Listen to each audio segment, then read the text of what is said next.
ఓం శాంతి. March 17వ తారీఖు 2025 ఉదయం మురళి. ఓం శాంతి. బాబ్దాదా మధువనము. ఈరోజు మధుర మహావాక్యాలు. బాబా చెప్తున్నారు, మధురమైన పిల్లలు, చదువే సంపాదన, చదువే ఆదాయానికి మూలము. ఈ చదువు ద్వారానే మీరు 21 జన్మలకు ఖజానా జమ చేసుకోవాలి. ప్రశ్న: ఏ పిల్లలపై బృహస్పతి దశ ఉంటుందో వారి గుర్తులు ఏవి? జవాబు: వారికి శ్రీమతముపై పూర్తి గమనముంటుంది. చదువును బాగా చదువుకుంటారు, ఎప్పుడూ ఫెయిల్ అవ్వరు. శ్రీమతమును ఉల్లంఘించే వారే చదువులో ఫెయిల్ అవుతారు. వారిపై మళ్ళీ రాహుదశ కూర్చుంటుంది. ఇప్పుడు పిల్లలైన మీపై వృక్షపతి అయిన తండ్రి ద్వారా బృహస్పతి దశ కూర్చొని ఉంది. పాట: ఈ పాప ప్రపంచము నుండి దూరంగా. ఓం శాంతి. ఇది పాపాత్మల పిలుపు. ఆక్రందన: మీరిలా పిలువవలసిన పని లేదు, ఎందుకంటే మీరు పావనంగా అవుతున్నారు. ఇది ధారణ చేయవలసిన విషయము. ఇది చాలా గొప్ప ఖజానా. ఉదాహరణకు, పాఠశాలలోని చదువు కూడా ఒక ఖజానా కదా. ఆ చదువు ద్వారా శరీర నిర్వహణ జరుగుతుంది. ఈ చదువును స్వయం భగవంతుడే చదివిస్తున్నారని పిల్లలైనా మీకు తెలుసు. ఇది చాలా ఉన్నతమైన సంపాదన, ఎందుకంటే లక్ష్యము మీ ముందే నిలబడి ఉంది. సత్యసత్యమైన సత్సంగము ఇది ఒక్కటి మాత్రమే, మిగిలినవన్నీ అసత్య సాంగత్యాలు. సత్సంగము కల్పమంతటిలో ఒక్కసారి మాత్రమే జరుగుతుందని మీకు తెలుసు. ఆ సమయంలోనే పతిత పావన రమ్మని అందరూ పిలుస్తారు. ఇప్పుడు ప్రపంచంలోని వారు ఇంకనూ పిలుస్తూనే ఉన్నారు, కానీ ఆ పతిత పావనుడు ఇప్పుడు మీ ముందే కూర్చొని ఉన్నారు. మనం ఇప్పుడు నూతన ప్రపంచం కొరకు పురుషార్థము చేస్తున్నామని పిల్లలైనా మీకు తెలుసు. అక్కడ దుఃఖానికి నామరూపాలు కూడా ఉండవు. మీకు స్వర్గములో సుఖము లభిస్తుంది, నరకములో సుఖము లేదు. ఇది విషయ సాగరము, కలియుగము కదా. అందరూ దుఃఖితులుగానే ఉన్నారు, భ్రష్టాచారముతో జన్మిస్తారు. అందువలన మేము పతితులైపోయామని ఆత్మ బాబాను పిలుస్తూ ఉంటుంది. పావనంగా అయ్యేందుకు గంగా స్నానము చేసేందుకు వెళ్తారు. స్నానము చేస్తే పవిత్రమైపోవాలి కదా. అలా చేసినా పదే పదే ఎదురు దెబ్బలు ఎందుకు తింటూ ఉంటారు? అలా దెబ్బలు తింటూ మెట్లు కిందకు దిగుతూ దిగుతూ పాపాత్మలుగా అవుతారు. 84 జన్మల రహస్యము పిల్లలైన మీకు స్వయం తండ్రే కూర్చొని అర్థం చేయిస్తున్నారు. ఇతర ధర్మాల వారు 84 జన్మలను తీసుకోరు. మీ వద్ద 84 జన్మల చిత్రము చాలా బాగా తయారై ఉంది. కల్పవృక్ష చిత్రము కూడా గీతలో ఉంది.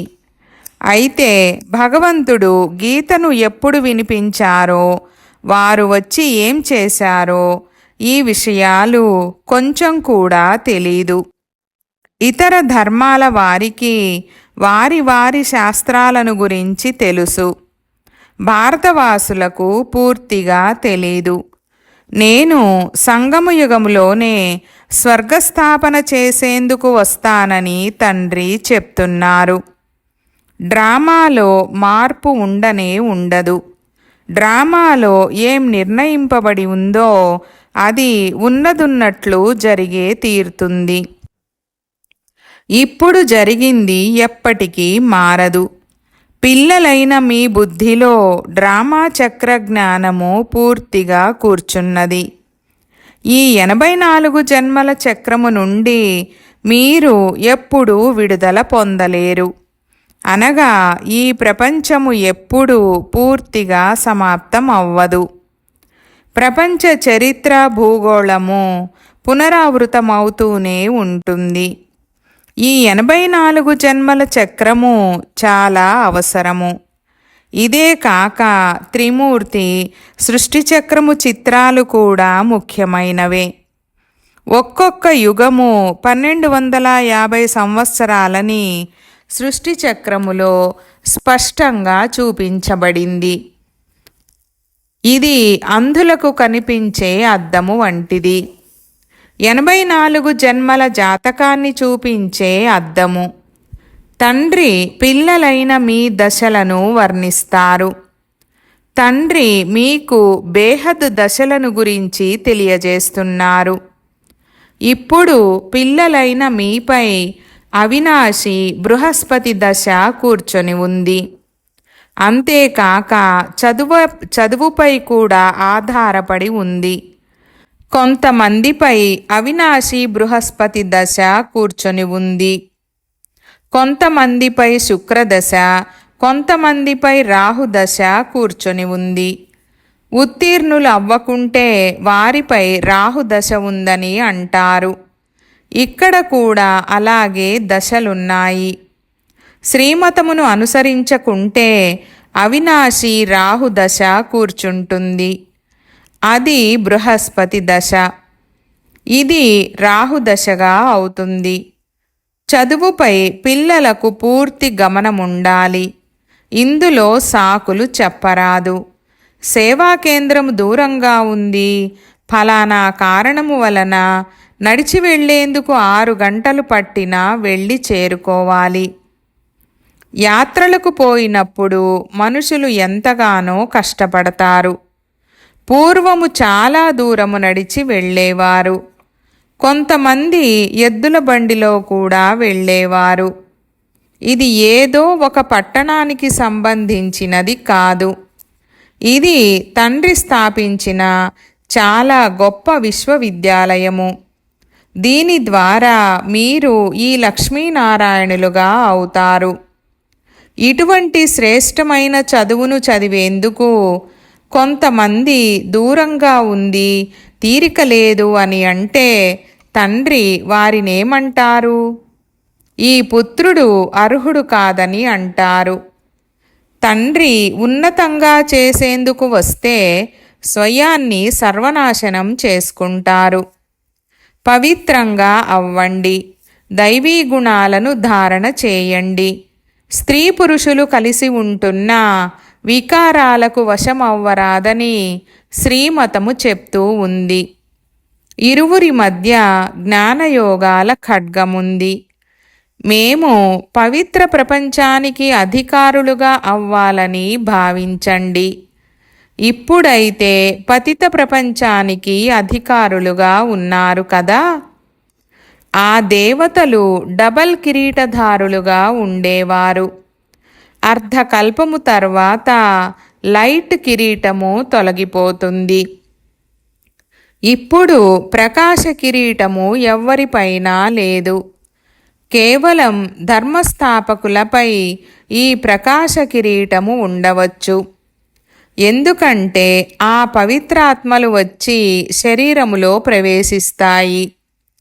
ఇదే భారతదేశంలో డబల్ కిరీటధారులు కూడా ఉండేవారు. ఆ తర్వాత సింగిల్ కిరీటధారులు కూడా ఉండేవారు. ఇప్పటికీ డబల్ కిరీటధారుల ముందు సింగిల్ కిరీటధారులు తల వంచి నమస్కరిస్తారు. ఎందుకంటే వారు పవిత్రమైన మహారాజా మహారాణులు. మహారాజులనగా రాజుల కంటే గొప్పవారు. వారికి చాలా పెద్ద పెద్ద జాగీర్లు ఉంటాయి. సభలో కూడా మహారాజులు ముందు భాగంలో, రాజులు వెనుక భాగంలో నెంబరు వారుగా కూర్చుంటారు. వారి సభ నియమానుసారము జరుగుతుంది. ఇది కూడా ఈశ్వరీయ దర్బారు. దీనికి ఇంద్రసభాని కూడా గాయనముంది. ఈ జ్ఞానము ద్వారా మీరు దేవతలుగా అవుతారు. అందంగా ఉన్నవారిని దేవతలని అంటారు కదా. రాధాకృష్ణులది సహజ సిద్ధమైన అందము కదా. అందుకే వారిని సుందరాకారులని అంటారు. మళ్ళీ కామచితిపై కూర్చున్నప్పుడు వారు కూడా భిన్న భిన్న నామరూపాలతో నల్లగా అపవిత్రంగా అవుతారు. శాస్త్రాలలో ఈ విషయాలేవీ లేవు. జ్ఞానము, భక్తి, వైరాగ్యమని 3 విషయాలు ఉన్నాయి. జ్ఞానము అత్యంత శ్రేష్టమైనది. ఇప్పుడు మీరు జ్ఞానాన్ని ప్రాప్తి చేసుకుంటున్నారు. భక్తి అంటే మీకు వైరాగ్యము ఏర్పడింది. ఈ తమోప్రధాన ప్రపంచమంతా ఇప్పుడు సమాప్తమవ్వనున్నది. కావున దానిపై కూడా మీకు వైరాగ్యము ఏర్పడింది.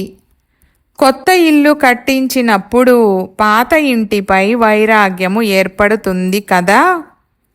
అది హద్దు విషయము, ఇది బేహద్దు విషయము. ఇప్పుడు మీ బుద్ధి నూతన ప్రపంచము వైపు ఉంది. ఇది పాత ప్రపంచము, నరకము. సత్యత్రేతాయుగాలను శివాలయమని అంటారు. ఎందుకంటే దీనిని శివబాబా స్థాపన చేస్తారు కదా. ఇప్పుడు ఈ వేశ్యాలయం అంటే మీకు అసహ్యము ఏర్పడింది. చాలామందికి అసహ్యము కలగదు.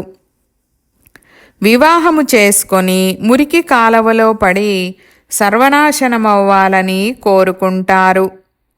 మానవులందరూ విషయ వైతరణీ నదిలో మురికిలో పడి ఉన్నారు. ఒకరికొకరు దుఃఖమిచ్చుకుంటున్నారు. అమృతాన్ని వదలి విషాన్ని ఎందుకు తాగుతారని గాయనం కూడా ఉంది. కానీ దాని అర్థము ఏమాత్రమూ తెలీదు. పిల్లలైన మీలో కూడా నెంబరు వారుగా ఉన్నారు. తెలివిగల టీచరు వీరి బుద్ధి ఎక్కడో తిరుగుతూ ఉందని చూస్తూనే అర్థం చేసుకుంటారు. క్లాసులో ఆవళిస్తూనో లేక తూగుతూనో ఉంటే వారి బుద్ధి ఇల్లు వాకిలి పైననో మరెక్కడో వ్యాపారంలోనో తిరుగుతూ ఉందని భావించబడుతుంది. ఆవళింతలు అలసటకు కూడా గుర్తు.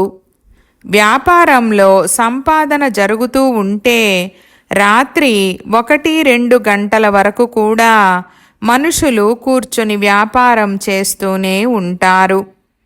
ఎప్పుడు ఆవళింతలు రావు. ఈ తండ్రి ఎంతో గొప్ప ఖజానాను ఇస్తున్నారు. ఇప్పుడు ఆవళిస్తే నష్టపోవుటకు గుర్తు. దివాలా తీయువారు తూగుతూ చాలా ఆవళిస్తూ ఉంటారు. మీకు ఖజానా వెంట ఖజానా లభిస్తూనే ఉంటుంది. అందువలన చదువుపై ఎంత గమనముండాలి. చదివే సమయంలో ఎవరైనా ఆవళిస్తే వారి బుద్ధియోగము ఎక్కడో తిరుగుతూ ఉందని తెలివైన టీచరు అర్థం చేసుకుంటారు. ఇక్కడ కూర్చుని ఉన్న వారికి ఇల్లు వాకిలి గుర్తుకొస్తుంది. పిల్లలు గుర్తుకొస్తారు. ఇక్కడ మీరు భట్టీలో ఉండాల్సి వస్తుంది. ఇతరులెవ్వరూ గుర్తుకు రాకూడదు. 6 రోజులు భట్టీలో ఉండి 7వ రోజు ఎవరు గుర్తుకొచ్చినా ఎవరికి జాబు రాసినా ఫెయిల్ అయ్యారని అంటారు. వారు మళ్ళీ 7 రోజుల భట్టి ప్రారంభం చేయండి. జబ్బులన్నీ తొలగిపోయేందుకు 7 రోజులు భట్టీలో ఉంచుతారు. మీరు అర్ధకల్పపు మహారోగులు. కూర్చొని అకాల మృత్యువు పాలవుతారు. సత్యయుగంలో ఎప్పుడూ ఇలా జరగదు. ఇక్కడైతే ఏదో ఒక జబ్బు తప్పకుండా ఉంటుంది. మరణించు సమయంలో వ్యాధి పాలై అరుస్తూ ఉంటారు. స్వర్గంలో కొంచెం కూడా దుఃఖము ఉండదు. అక్కడ ఈ శరీరంలోని సమయము పూర్తయిందని, ఇప్పుడు ఈ శరీరాన్ని వదిలి మళ్ళీ చిన్నపిల్లలుగా అవుతామని తెలుసుకుంటారు. ఇక్కడ కూడా ఫలానాగా అవుతామని మీకు సాక్షాత్కారం అవుతుంది. ఈ విధంగా చాలామందికి సాక్షాత్కారము జరుగుతుంది. జ్ఞానము ద్వారా కూడా మనము భికారుల నుండి రాకుమారులుగా అవుతున్నామని తెలుసుకుంటారు. రాధాకృష్ణులుగా తయారవ్వడమే మన లక్ష్యము, లక్ష్మీనారాయణులుగా అవ్వడం కాదు. ఎందుకంటే పూర్తి 5000 సంవత్సరాలని రాధాకృష్ణులకే అంటారు. లక్ష్మీనారాయణులకైతే 25 సంవత్సరాలు తగ్గిపోతుంది. అందుకే కృష్ణుడి మహిమ ఎక్కువగా ఉంటుంది. రాధాకృష్ణులే లక్ష్మీనారాయణులుగా అవుతారని కూడా ఎవ్వరికీ తెలీదు. ఇది చదువని ఇప్పుడు పిల్లలైన మీరు అర్థం చేసుకున్నారు. పల్లె పల్లెలో సేవా కేంద్రం తెరుస్తూ ఉంటారు. ఇది విశ్వవిద్యాలయము మరియు ఆస్పత్రి. దీని కొరకు కేవలం 3 అడుగుల జాగా చాలు. ఆశ్చర్యము కదా. అదృష్టంలో ఉంటే ఎవరైనా వారి గదిలో కూడా సత్సంగము తెరుస్తారు. ఇక్కడ ధనవంతుల ధనమంతా మట్టిలో కలిసిపోతుంది. మీరు భవిష్య 21 జన్మల కొరకు తండ్రి నుండి వారసత్వం తీసుకుంటున్నారు. ఈ పాత ప్రపంచాన్ని చూస్తూ బుద్ధియోగాన్ని అక్కడ ఉంచమని, కర్మలు చేస్తూ ఈ అభ్యాసం చేయమని తండ్రి స్వయంగా చెప్తున్నారు. ఇక్కడ అన్ని విషయాలు చూడవలసి వస్తుంది కదా. ఇప్పుడు మీరు అభ్యాసము చేస్తున్నారు. సదా శ్రేష్ఠ కర్మలే చేయండి. అశుద్ధమైన ఏ పని చేయకండని తండ్రి తెలియజేస్తున్నారు. ఏదైనా జబ్బుతో బాధపడుతూ ఉంటే సర్జన్ కూర్చొని ఉన్నారు. వారి ద్వారా సలహా తీసుకోండి. ఎవరి జబ్బు వారిదే. సర్జన్ ద్వారా మంచి సలహా లభిస్తుంది. ఈ పరిస్థితిలో ఏం చేయాలని మీరు అడగవచ్చు. ఎటువంటి వికర్మలు జరగకుండా గమనముంచాలి. ఎటువంటి ఆహారమో అటువంటి మనసని కూడా గాయనముంది. మాంసము కొనేవారికి, అమ్మేవారికి, తినిపించే వారికి కూడా పాపము అంటుతుంది. పతిత పావనులైన తండ్రి నుండి ఏ విషయము దాచిపెట్టరాదు. సర్జన్కు చెప్పకుండా దాచిపెడితే జబ్బు వదలదు. వీరు బేహద్ అవినాశి సర్జన్. ఈ విషయాలు ప్రపంచంలోని వారికి తెలీదు. మీకు కూడా ఇప్పుడే జ్ఞానము లభిస్తూ ఉంది. కానీ యోగము చాలా తక్కువగా ఉంది. స్మృతి ఏమాత్రము చేయరు. వెంటనే స్మృతి కూడా నిలవదని బాబాకు తెలుసు. నెంబరు వారుగా ఉంటారు కదా. స్మృతి యాత్ర పూర్తవుతూనే కర్మాతీత స్థితి పూర్తయిందని అంటారు. ఆ తర్వాత యుద్ధము కూడా తీవ్రంగా మొదలవుతుంది. అంతవరకు కొద్ది కొద్దిగా జరుగుతూ నిలిచిపోతూ ఉంటుంది. యుద్ధము ఎప్పుడైనా పెద్దదిగా రేగిపోవచ్చు. కానీ రాజ్యస్థాపన అయినంత వరకు పెద్ద యుద్ధాలు జరగవని వివేకము చెప్తుంది. కొద్ది కొద్దిగా జరుగుతూ నిలిచిపోతూ ఉంటుంది. రాజ్యస్థాపన జరుగుతూ ఉందని ఎవ్వరికీ తెలీదు. సతో ప్రధానము, సతో రజో తమో బుద్ధి గలవారైతే ఉన్నారు కదా. మీలో కూడా సతో ప్రధాన బుద్ధి గలవారు చాలా బాగా స్మృతి చేస్తూ ఉంటారు. ఇప్పుడు బ్రాహ్మణులు లక్షల సంఖ్యలో ఉంటారు. కానీ అందులో కూడా స్వంత పిల్లలు, సవతి పిల్లలు ఉన్నారు కదా. సొంత పిల్లలు సేవ చాలా బాగా చేస్తారు. తల్లిదండ్రుల మతమును అనుసరిస్తారు. సవతి పిల్లలు రావణుని మతమును అనుసరిస్తారు. ఒక్కొక్కసారి రావణుని మతమును, ఒక్కొక్కసారి రాముని మతమును అనుసరిస్తూ కుంటుతూ నడుస్తూ ఉంటారు.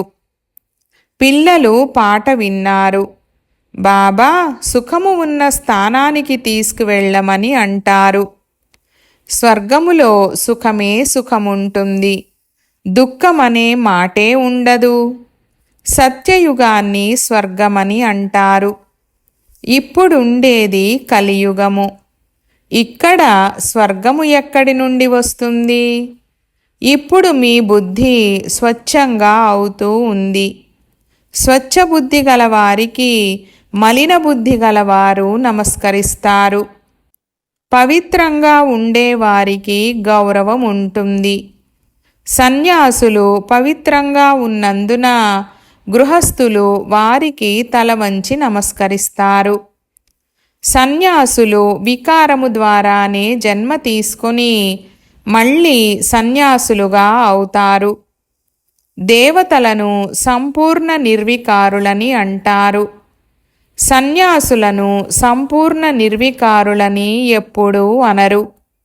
అందువలన పిల్లలైన మీలో సంతోషపు పాదరస మీటరు పైకెక్కి ఉండాలి.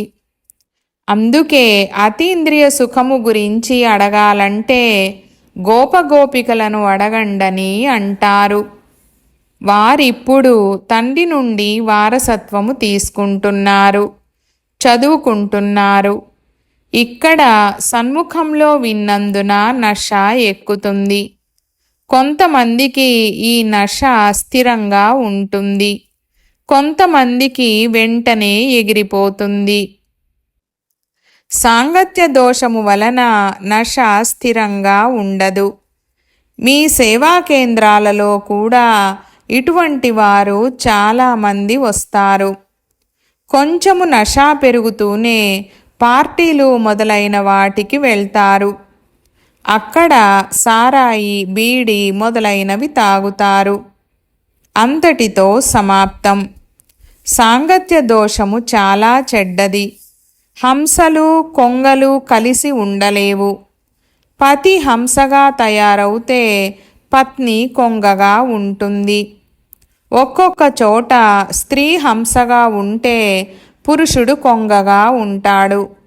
పవిత్రంగా ఉండమంటే పురుషులు స్త్రీలను కొట్టి బాధిస్తారు. కొన్ని గృహాలలో అందరూ హంసలుగా అవుతారు. కానీ నడుస్తూ నడుస్తూ హంసల నుండి మళ్ళీ కొంగలుగా అవుతారు. మీరు స్వయం సుఖమునిచ్చేవారిగా అవ్వమని తండ్రి చెప్తున్నారు. మీ పిల్లలను కూడా సుఖమునిచ్చేవారిగా తయారు చేయండి. ఇది దుఃఖధామము కదా. ఇప్పుడు ఆపదలు చాలా వస్తాయి. దుఃఖముతో త్రాహి త్రాహి అని బాధపడతారు. ఆ తండ్రి వచ్చినా మనము తండ్రి నుండి వారసత్వము తీసుకోకుంటే చాలా ఆలస్యం అయిపోతుంది. స్వర్గ సామ్రాజ్యమునిచ్చేందుకు తండ్రి వచ్చారు, కానీ వారు పోగొట్టుకుంటారు. అందుకే బాబా వద్దకు ఎల్లప్పుడూ దృఢ నిశ్చయము గలవారినే తీసుకురమ్మని బాబా ఎప్పుడూ చెప్తూ ఉంటారు. స్వయం అర్థం చేసుకుని ఇతరులకు కూడా చెప్పగలిగిన వారిని తీసుకురావాలి. అంతేగాని బాబా కేవలం చూసే వస్తువేమీ కాదు. శివబాబా కనిపించేవారు కాదు. మీ ఆత్మను ఎప్పుడైనా చూశారా? కేవలం తెలుసుకుంటారు. అదేవిధంగా పరమాత్ముణ్ణి కూడా తెలుసుకోవాలి. దివ్య దృష్టితో తప్ప వారిని ఎవ్వరూ చూడలేరు. సత్యయుగాన్ని ఇప్పుడు మీరు దివ్య దృష్టితో చూస్తున్నారు. తర్వాత ప్రాక్టికల్గా మీరు అక్కడికి వెళ్తారు. పిల్లలైన మీరు కర్మాతీత స్థితికి చేరుకున్నప్పుడు కలియుగము వినాశనమవుతుంది. అచ్చా, मीठे मीठे सिकी लधे बच्चों प्रति माता पिता बाप दादा का याद प्यार और गुड मॉर्निंग। रूहानी बाप की रूहानी बच्चों को नमस्ते। हम रूहानी बच्चों की रूहानी बाप दादा को याद प्यार गुड मॉर्निंग और నమస్తే నమస్తే బాబా నమస్తే. ధారణ కొరకు ముఖ్య సారము. 1వ పాయింట్, ఒక్కొక్క అవినాశి జ్ఞానరత్నము లక్షల కోట్ల రూపాయల విలువైనది. వీటిని దానము చేసి ప్రతి అడుగులో పదమాల సంపాదన జమ చేసుకోవాలి. ఇతరులను మీ సమానంగా తయారు చేసి ఉన్నత పదవిని పొందుకోవాలి. 2వ పాయింట్, వికర్మల నుండి రక్షింపబడేందుకు దేహీ అభిమానిగా ఉండే పురుషార్థము చెయ్యాలి. మనసులో ఎప్పుడైనా చెడు సంకల్పాలు వస్తే వాటిని ఆపి మంచి సంకల్పాలను చేస్తూ ఉండాలి. కర్మేంద్రియాలతో ఎప్పుడూ వ్యతిరేక కర్మలను చేయరాదు. వరదానము. శ్రేష్ఠ భావన ఆధారంతో అందరికీ శాంతి శక్తి యొక్క కిరణాలనిచ్చే విశ్వ కళ్యాణకారి భవ. వివరణ. ఎలాగైతే తండ్రి సంకల్పములో, మాటలో, కనులలో సదా కళ్యాణ భావన లేక కామన ఉందో, అలా పిల్లలైన మీ సంకల్పంలో విశ్వ కళ్యాణ భావన లేక కామన నిండి ఉండాలి. ఏ కార్యం చేస్తున్నా విశ్వంలోని సర్వాత్మలు ఎమర్జై ఉండాలి. మాస్టర్ జ్ఞానసూర్యునిగా అయ్యి శుభభావన లేక శ్రేష్ఠ కామనల ఆధారంతో శాంతి మరియు శక్తుల కిరణాలనిస్తూ ఉండండి. అప్పుడు మిమ్మల్ని విశ్వకళ్యాణకారులని అంటారు. అయితే అందుకు అన్ని బంధనాల నుండి ముక్తులుగా స్వతంత్రంగా అవ్వండి. స్లోగన్. నేను నాది ఈ రెండే దేహాభిమానానికి ద్వారాలు. ఇప్పుడు ఈ ద్వారాలను మూసేయండి. ఈరోజు అవ్యక్త ఇషారా పాయింట్. సత్యత యొక్క పరిశీలన ఏదంటే సంకల్పము, మాట, కర్మ, సంబంధము, సంపర్కము అన్నింటిలోనూ దివ్యత అనుభవం అవ్వాలి. కొంతమంది నేను సదా సత్యమే చెప్తానని అంటారు. కానీ మాట లేక కర్మలో దివ్యత లేకుంటే ఇతరులకు మీ సత్యము సత్యంగా అనిపించదు. అందువలన సత్యత యొక్క శక్తితో దివ్యతను ధారణ చేయండి. ఎంత సహించాల్సి వచ్చినా భయపడకండి. సత్యము సమయానుసారము స్వయమే నిరూపణ అవుతుంది. ఓం శాంతి.